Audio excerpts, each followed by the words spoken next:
plaisir. Je vous accueille dans notre maison, au Grand Séminaire de Montréal et à IFTM, où la vie est toujours à l'œuvre, la vie de Dieu, donc la formation de disciples.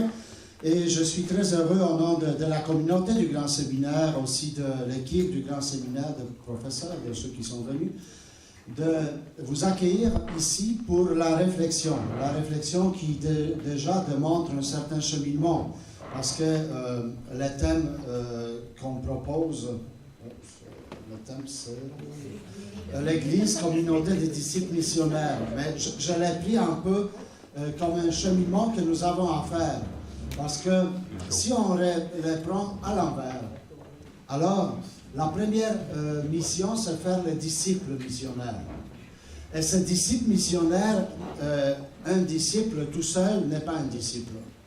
Donc, il faut une communauté de disciples. Et c'est un autre défi de former cette communauté.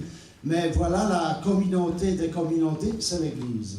Alors, j'espère que pendant ce colloque, il y aura le moment, justement, où nous allons découvrir que nous sommes en chemin et que nous formons une communauté pour former l'Église de l'avenir. Alors, soyez bienvenus, que le Seigneur nous bénisse, que le Seigneur nous donne son esprit pour que nous puissions être évangélisateurs, c'est-à-dire ceux qui vont vers les autres.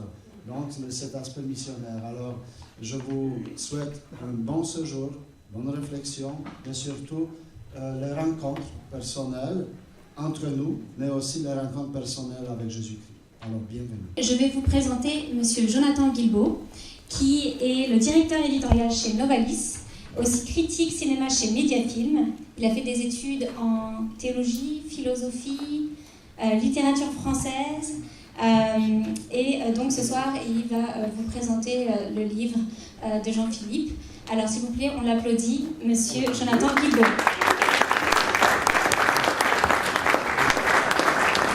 Merci, bonsoir à tous et toutes. Je dois dire que ça me fait chaud au cœur de voir autant de vitalité dans un lieu qui m'est cher. Alors oui, je suis éditeur chez Novalis. Nous sommes extrêmement fiers de publier le deuxième livre chez nous de Jean-Philippe Auger, Tous disciples missionnaires. Alors le rôle d'un éditeur, du mot d'éditeur, c'est certainement pas de révéler les secrets cachés dans un ouvrage et non pas non plus de faire une description extrêmement détaillée. Il y a des gens beaucoup plus doctes pour le faire, l'auteur en premier lieu. Et en plus, je pense qu'on a la chance d'avoir l'abbé Claude Ricci qui va en dire un mot, donc on va être extrêmement choyés. Moi, tout ce que je peux dire, c'est peut-être de reprendre un peu ce que le cardinal Lacroix dit dans la préface. Ça fait longtemps qu'en Église, on sait qu'il doit se passer quelque chose, que nos modèles doivent être revitalisés, repensés. Depuis Vatican II, on y a pensé énormément. On a fait beaucoup de diagnostics, d'état des lieux. À un moment donné, il est aussi... Au courage de la pensée, il doit aussi être lié le courage d'agir. À un moment donné, il faut changer. Alors, il y a beaucoup de choses qui ont été faites, mais puisque le défi est colossal, le défi est vraiment important, de rendre nos paroisses toujours plus pleines de vitalité évangélique. Alors, il faut avoir le courage de choisir des modèles aussi, des modèles de nouvelle évangélisation. Parce que, bon, tous les modèles sont imparfaits, on peut critiquer, on peut avoir des réserves sur tel ou tel modèle, mais à un moment donné, pour avancer, il faut dire, bon, on fait un choix et on y va. Alors, Jean-Philippe Auger a fait des états des lieux, a pris connaissance des diagnostics du passé, il a tout médité ça, il nous propose un modèle qui est non seulement séduisant, mais qui a fait ses preuves quand même dans le monde pour faire en sorte qu'il y ait une croissance spirituelle à nouveau dans l'Église, faire en sorte qu'il y ait de moins en moins d'entraves au travail de l'Esprit Saint pour renouveler nos communautés. Alors, et dans Novalis, maison spécialisée dans les publications religieuses, on est extrêmement fiers de nous associer au travail de Jean-Philippe. On espère qu'il va y en avoir un troisième, mais on va commencer par bien diffuser le deuxième parce qu'il mérite d'être lu et appliqué.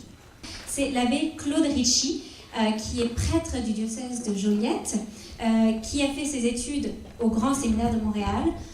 Donc, ça c'est génial. Et aussi membre du jury de la thèse en théologie pratique.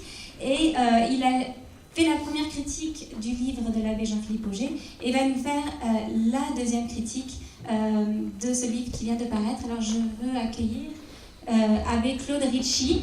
Donc, Coïncidence ou Providence. Le livre de Jean-Philippe Auger, Tous disciples missionnaires, est lancé en ouverture de ce colloque qui porte le titre L'Église, communauté de disciples missionnaires.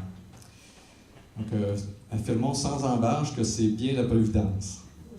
Ou, dit autrement, un signe de l'Esprit. L'Esprit qui s'adresse par de multiples voies à l'Église d'aujourd'hui et d'ici que nous sommes.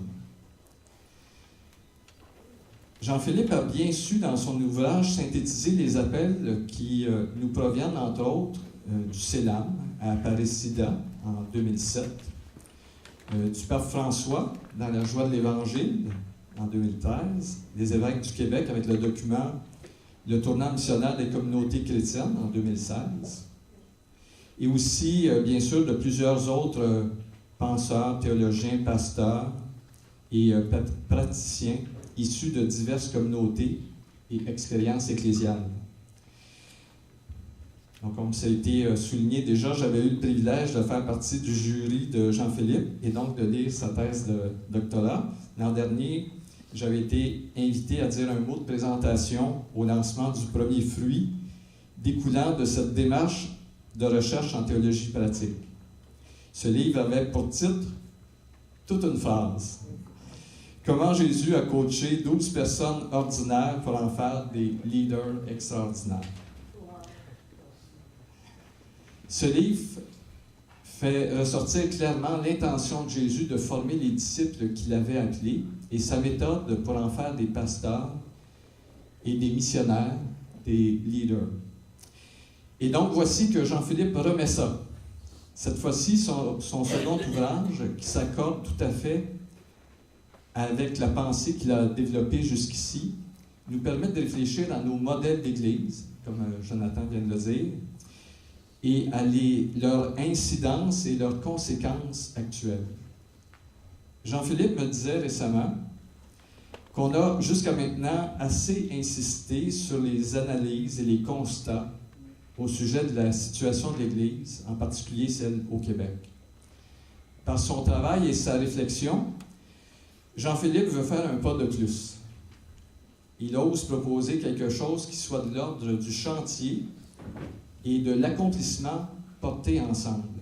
Il ose définir un modèle d'Église qu'il voit comme intégrateur, le modèle de la communauté des disciples missionnaires.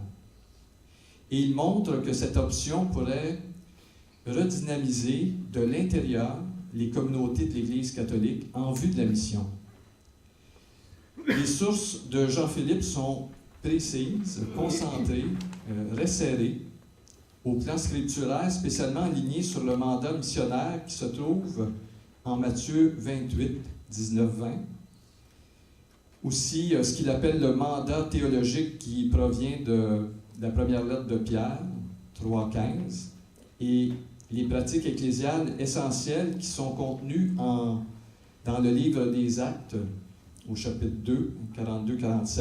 Donc, si vous parcourez le livre de Jean-Philippe, ces références scripturaires reviennent constamment, puis c'est très, très éclairant. C'est très intégré, justement.